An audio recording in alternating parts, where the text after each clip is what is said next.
Un grupo de niños está en una pequeña laguna. Invitan a la única niña, llamada Lidia, a unirse. Sin embargo, solo la molestan y se burlan de ella. Cuando ella se aleja, otro muchacho, Julio, le dice que los que la molestaron son unos idiotas. Lidia vuelve a su casa ubicada en el desierto, en una zona minera del norte de Chile. Su madre adoptiva, Flamenco, es travesti y nota que la han maltratado. Pronto el resto de la casa se entera. Todos en ese hogar son travestis y cada una lleva un nombre de animal en femenino. Boa es la líder, además de ser madre de Flamenco y abuela de Lidia. Enseguida todas van a buscar a los niños para cobrar venganza. Mientras caminan, los hombres del pueblo evitan mirarlas, porque la leyenda dice que a través de los ojos de los maricones se contagia la peste. Las chicas solo se burlan de estas supersticiones. Cuando llegan a la laguna está vacía. Aprovechan para meterse al agua y pasar un buen momento. Flamenco se nota decaída y pálida. Ella tiene la peste, una enfermedad que la va acabando poco a poco. En eso los niños regresan con actitud agresiva, pero las chicas logran imponerse y espantarlos. Más tarde, Flamenco y Lidia bailan en una cantina, dejándose llevar por la música. Luego comienza una competencia para elegir a Miss Alaska,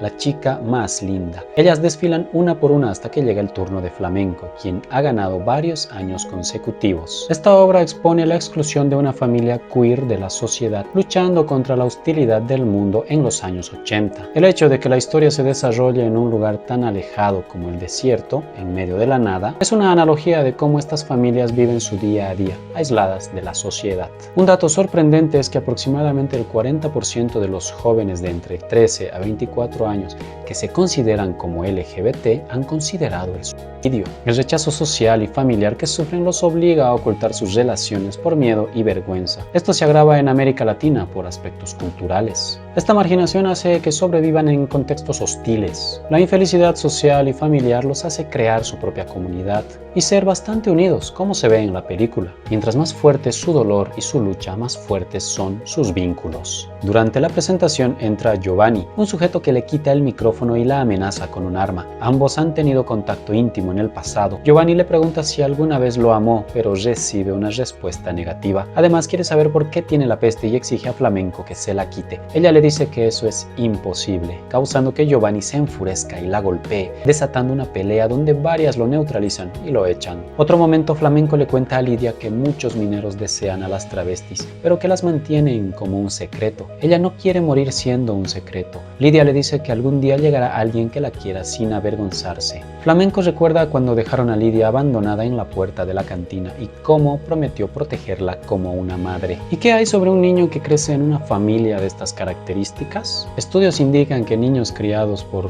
padres de este tipo tienen un desarrollo psicológico y afectivo comparable a cualquier otro niño, siempre y cuando tengan un hogar con amor y apoyo parental. Incluso, a veces estos niños tienen menos dificultades que los niños de parejas heterosexuales y muestran una mayor facilidad para comprender temas de sexualidad, roles de género y diversidad del mundo. En la descripción te dejo una referencia. El amor que recibe Lidia le brinda estabilidad emocional. Sin embargo, formar parte de una familia queer puede tener inconvenientes. Otros niños podrían discriminarla, lo cual podría producir problemas emocionales. Lo cierto es que tener una familia queer no tiene por qué causar problemas, siempre y cuando se esté en un hogar sano. Esa noche Giovanni llega borracho a la casa, pide usar el baño. Flamenco se niega al principio, luego lo deja pasar. Giovanni la convence de ir a su lugar secreto. Allí tienen intimidad y luego van juntos a la pequeña laguna a jugar, pero el juego se vuelve extraño y violento. Giovanni sumerge a Flamenco bajo el agua. Aunque ella lucha, él sigue hundiéndola hasta que la desvive.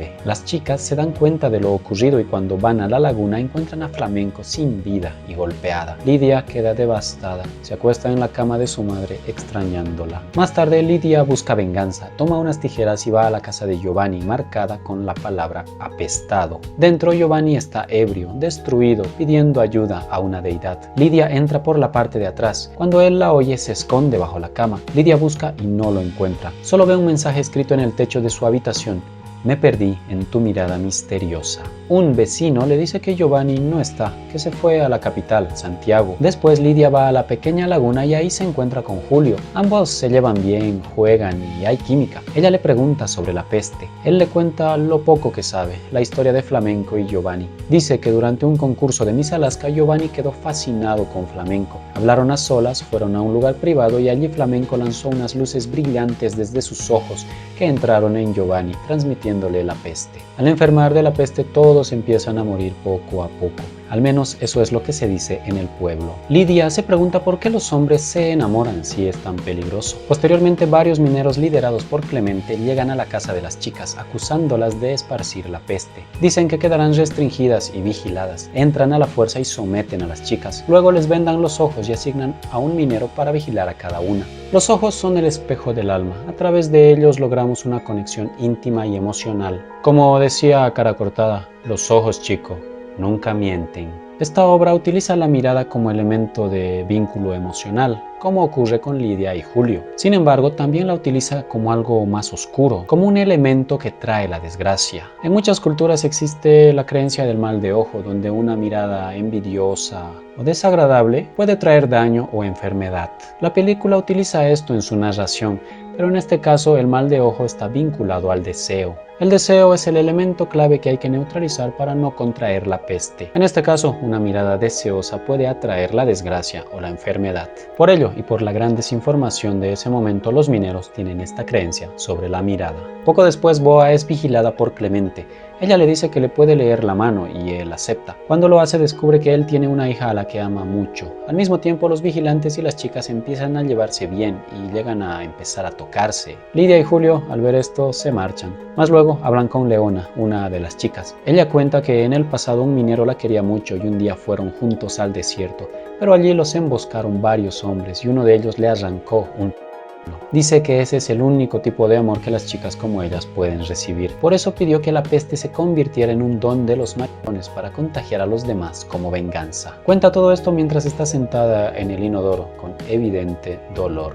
La respuesta de Leona no aclara las dudas de Lidia, que sigue sin entender qué tenía exactamente flamenco. Leona le dice que le pregunte a Boa, que ella es la experta. Al mismo tiempo, Boa empieza a llevarse bastante bien con Clemente y ahora tienen una especie de relación. Boa cuenta que ella bautizó a todas las chicas del lugar porque antes no tenían nombres. En ese momento, Lidia y Julio andan en moto por el desierto y él le enseña a manejarla. Ambos se la pasan bien juntos. Luego, a solas, Boa le explica a Lidia por qué llamó flamenco a su hija. Dice que de niño era gordo y de piernas anchas y se sentía mal con su cuerpo, así que ella le mintió diciéndole que tenía las patas largas y elegantes de un flamenco. Enseguida Boa le enseña a Lidia a pelear. Hace que la golpee para fortalecerla y le explica cuál es el punto débil de un hombre. De pronto le duele la pierna, tiene que sentarse y beber agua. No lo dice, pero ella también tiene la peste. Lidia no ve nada en sus ojos, por lo que piensa que Boa no tiene la peste, ya que le han explicado que por ahí aparecen los síntomas.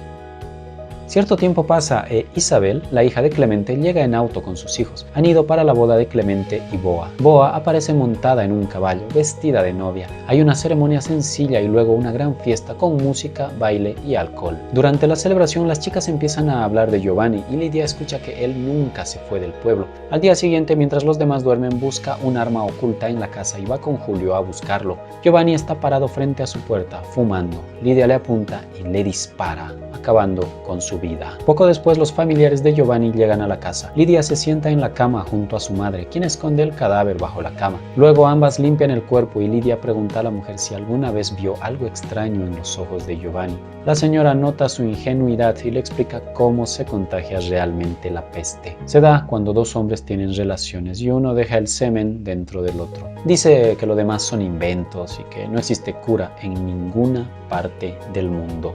Luego se marcha, dejando a Lidia sola con el cuerpo, el cual está cubierto de pequeñas manchas oscuras. ¿Qué son estas manchas? ¿Qué enfermedad es la peste? Es el SIDA. La causa por la que los mineros se tapan los ojos al ver a las chicas es la desinformación. En los años 80 esto era normal. La gente desconocía tanto de la enfermedad que incluso creía que era una especie de castigo divino o un cáncer homosexual. Además de que se creía que solo ellos podían ser los portadores, como ves en la película. Algo que no se expone pero que fue real es que estas comunidades fueron muy afectadas por políticas sanitarias. Hospitales se negaban a atenderlos, se criminalizaba la homosexualidad y existía una falta de apoyo gubernamental para con ellos, lo que les dificultaba mucho salir adelante. Y aquí te hago la pregunta, ¿qué es más difícil? ¿Enfrentar la enfermedad o enfrentar la intolerancia colectiva de la sociedad?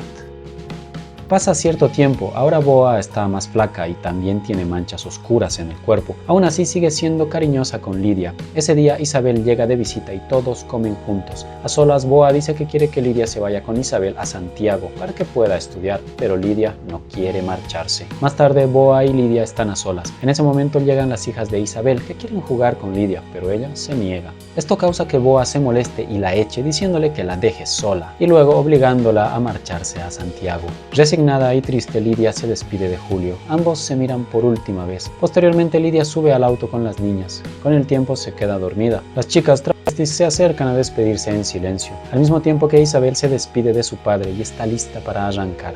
Finalmente, triste, Boa se aproxima y le da un pequeño empujón al auto antes de que arranque. Pronto el auto avanza por la carretera desértica, pero de repente se detiene. Lidia baja y empieza a correr de regreso hasta que se cansa y se detiene. Entonces escucha la voz de Flamenco invitándola a bailar. Lidia tiene una visión. Está en el campo y Flamenco está a lo lejos. Lidia corre hacia ella con todas sus fuerzas, la alcanza y le dice: "Te tengo".